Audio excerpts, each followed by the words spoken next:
आपका स्वागत है मेरे चैनल भगवान की कथाएं में। और सुने लपसी तपसी की कहानी। लपसी तपसी की कहानी व्रत के समय सुनी जाने वाली कहानी में एक मुख्य कहानी है।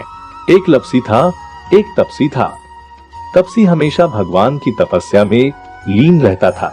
रोजाना सवा सेर की लापसी बनाकर भगवान का भोग लगाकर ही जीता था। एक दिन दोनों झगड़ा करने लगे। तपसी बोला, मैं रोज भगवान की तपस्या करता हूँ, इसलिए मैं बड़ा हूँ। लपसी बोला, मैं रोज भगवान को सवा सेर लापसी का भोग लगाता हूँ, इसलिए मैं बड़ा हूँ। नारद जी वहाँ से गुजर रहे थे। दोनों को लड़ता देखकर रुके और उनसे पूछा कि तुम क्यों लड़ रहे हो। लपसी तपसी की कहानी। तपसी ने खुद के बड़ा होने का कारण बताया और लपसी ने अपना कारण बताया। नारद जी बोले, तुम्हारा फैसला मैं कर दूंगा।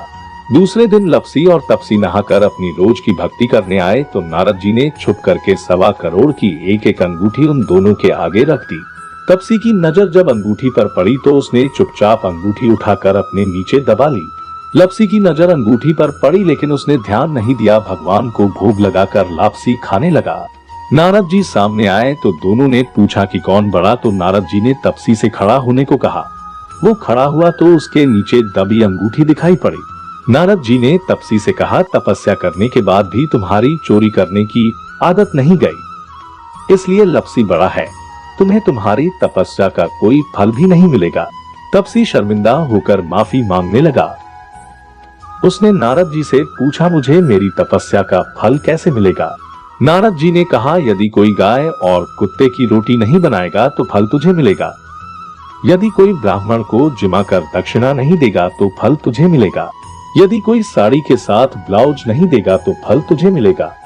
यदि कोई दिए से दिया जलाएगा तो फल तुझे मिलेगा।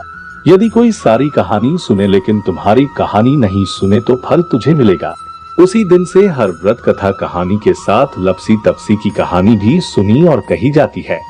आपको मेरा वीडियो कैसा लगा, लाइक और सब्सक्राइब करना ना भूले।